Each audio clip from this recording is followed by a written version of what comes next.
Salut à tout le monde, je suis Ben Dief, coach motivateur en développement personnel, entrepreneuriat et leadership. Aujourd'hui, je vais vous entretenir sur un sujet capital pour votre réussite. Avoir ses rêves et y croire en permanence.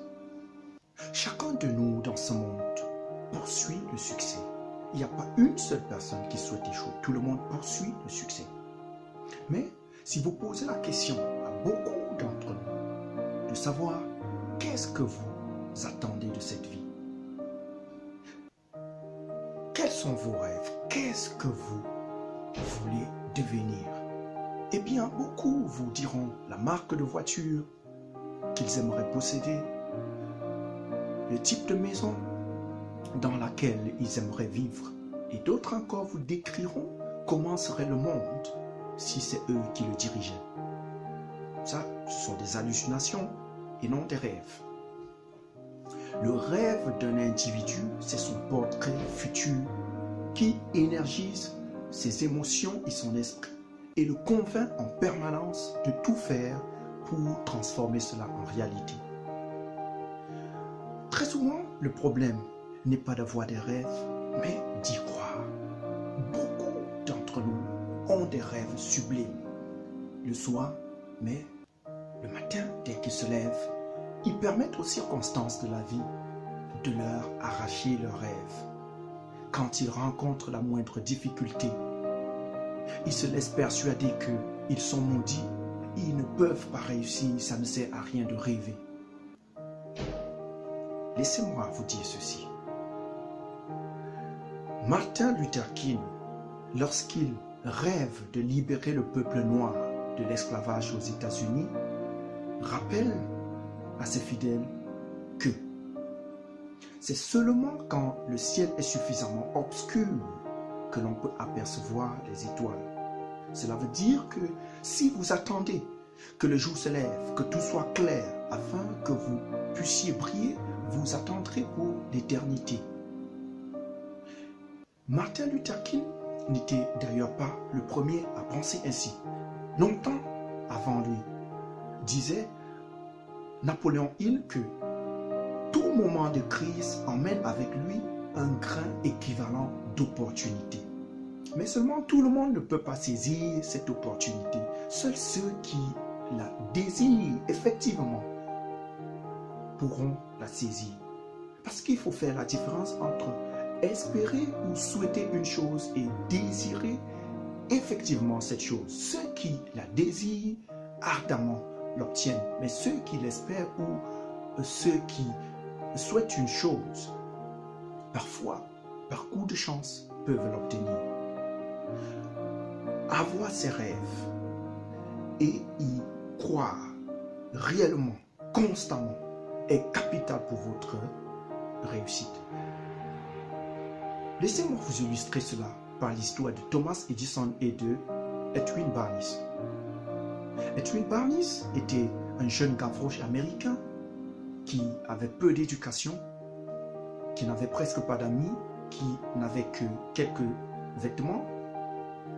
Mais tout ce qui lui était cher était ses rêves. Et quels étaient ses rêves?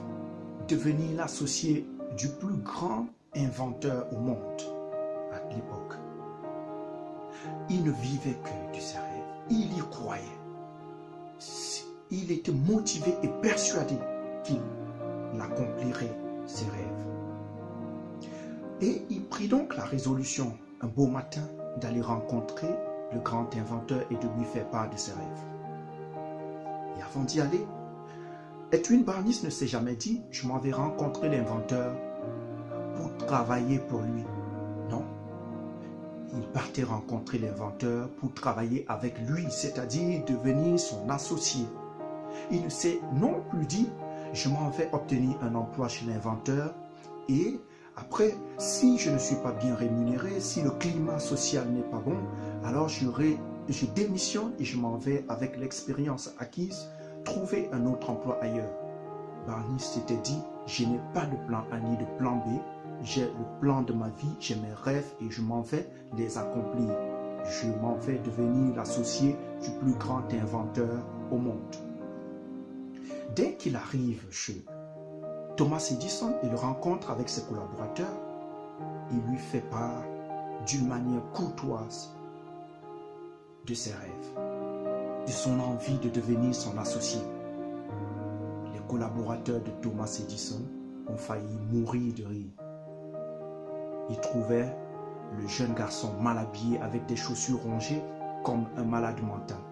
Mais Thomas Edison, lui qui était un initié de ce monde des rêves, lui qui a toujours eu des rêves de concevoir des machines et qui le faisait avec obstination, avec ténacité, il a pu lire immédiatement dans les yeux du jeune Edwin Barnies la flamme du succès qui brillait.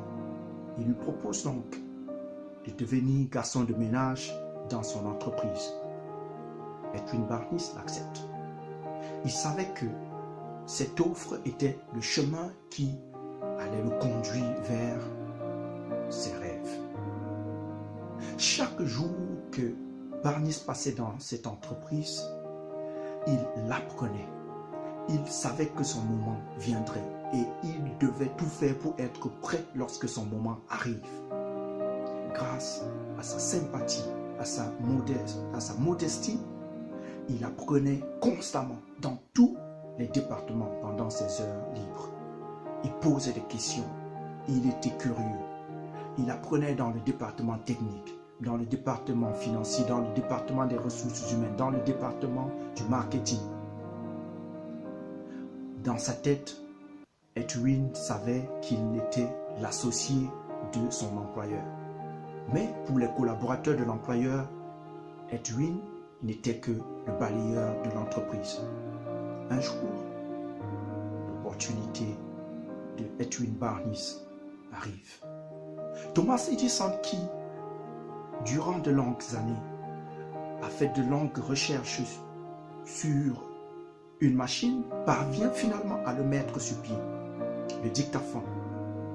Jusqu'à une certaine période récente, beaucoup de journalistes utilisaient cette machine pour enregistrer les interviews. Les collaborateurs de Thomas Edison ont pensé que cette machine n'avait pas d'importance et ils étaient donc réticents à le commercialiser. Edwin Barnies remercia le ciel pour lui avoir envoyé cette opportunité. Il s'en va rapidement rencontrer son employeur et le convainc de lui donner encore cette opportunité de commercialiser cette machine. Et grâce à son engagement, à sa ténacité au travail dans l'entreprise durant ces années, Thomas Edison lui accorde encore cette autre opportunité. Barnies se lance sur le marché. Quelques mois seulement après, les ventes explosent de façon exponentielle. Il revient voir son employeur et celui-ci lui consacre un contrat exclusif de commercialiser le dictaphone dans tous les États-Unis. Le slogan change. Désormais, c'est fabriqué par Thomas Edison et commercialisé par Edwin Barnies. C'est ainsi qu'il devient l'associé du plus grand inventeur au monde. Et quelques années après, il devient multimillionnaire grâce à ses ventes dans tous les États-Unis. Il crée lui-même sa propre entreprise, emmène avec lui certains membres du staff de Thomas Edison et grâce à ses capacités managériales et toutes les connaissances qu'il a pu acquérir dans l'entreprise de Thomas Edison durant ces années, son entreprise grandit très rapidement et devient l'une des plus grandes entreprises aux États-Unis. Donc vous voyez que ce qui était perçu par les collaborateurs de Thomas Edison comme une fatalité était pour le rêveur une opportunité ou alors l'opportunité de sa vie. Et il l'a saisi parce qu'il était prêt. Il savait que cette opportunité viendrait. Il s'est entraîné. Il a appris. Il a cru en ses rêves. Et finalement, il les a réalisés. Dès ce soir, après avoir écouté ceci, prenez rendez-vous avec votre conscience. Pensez à ce que vous souhaitez devenir, à ce que vous souhaitez avoir et pensez également à ce que vous devez offrir comme sacrifice pour atteindre cela. Capitalisez tout et très tôt le matin, matérialisez cela dans votre agenda. Divisez vos rêves en de micro-objectifs que vous devez atteindre de façon annuelle et revisez-les régulièrement, peut-être à un rythme mensuel, pour vous rassurer que vous demeurez toujours dans le couloir qui vous conduit à votre destination exacte. Une chose importante, ne vendez pas vos rêves. Laissez les autres vendre les rêves. Parce que parfois, vous empruntez un taxi et vous vous asseyez, à côté de vous s'assoit un monsieur, commence à vous parler de sa maison, de son chantier, de sa voiture, de sa famille. Laissez les autres vendre les rêves, qu'ils soient réels ou fictifs. Cela, peu importe. Laissez-les vendre leurs rêves. Contentez-vous de transformer vos rêves en réalité. Mais si nécessaire, discutez-en avec ceux du même monde que vous, c'est-à-dire ceux qui accomplissent déjà leurs rêves ou ceux qui ont d'aussi prétentieux rêves que vous, ceux qui travaillent sur leurs rêves, ceux qui croient en eux, qui croient en leurs rêves, car leurs critiques vous seront nécessaires pour vous améliorer ou améliorer vos rêves. Laissez les autres s'acharner sur les petites choses de la vie, la nourriture, la boisson, les chaussures, les habits. Quant à vous, contentez-vous de transformer vos rêves en réalité. Rêvez grand. Laissez les petites choses, pensez aux plus grandes et travaillez pour les obtenir. Laissez les autres s'acharner et pleurer chaque jour pour les petites souffrances et les échecs qu'ils rencontrent parfois dans la vie. Quant à vous, faites des souffrances votre épouse. Marchez avec la souffrance, caressez-la. Avec le temps, elle finit par vous aimer, vous nourrir, vous rendre mature et finalement vous permet d'accomplir vos objectifs. Enfin, laissez les autres abandonner leurs rêves entre les mains de quelqu'un d'autre et prenez les vôtres entre vos mains. Faites de vos rêves votre vecteur directeur. Ne les abandonnez pas entre les mains de quelqu'un d'autre. Parce qu'il y en a beaucoup qui abandonnent leurs rêves entre les mains de quelqu'un d'autre, qu'ils suivent tout le temps, lui font des louanges, président, directeur général, etc., au lieu de travailler pour transformer leurs propres rêves en réalité. Une chose très importante encore, à chaque fois que vous rencontrez un échec, souriez tout simplement et dites-vous intérieurement ces mots qui ont permis à Albert Einstein de révolutionner le monde de la physique. C'est au milieu des échecs et des difficultés que se trouvent les plus belles opportunités. Pour terminer, n'oubliez jamais ce que Ella Wilcox rappelait. Il n'y a pas de destin ni de providence qui puisse empêcher ou contrôler une ferme résolution d'un cœur déterminé. Autrement dit, lorsque vous êtes inspiré par de grands objectifs et des projets extraordinaires, les cordes de vos pensées se détachent. Votre imagination transcende le rejet, les limitations. Votre conscience se répand dans toutes les directions.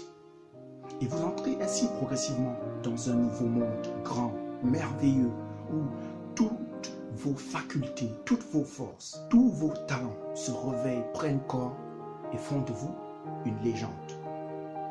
Merci d'avoir assisté à ce meeting du développement personnel et prenons rendez-vous à la prochaine séance.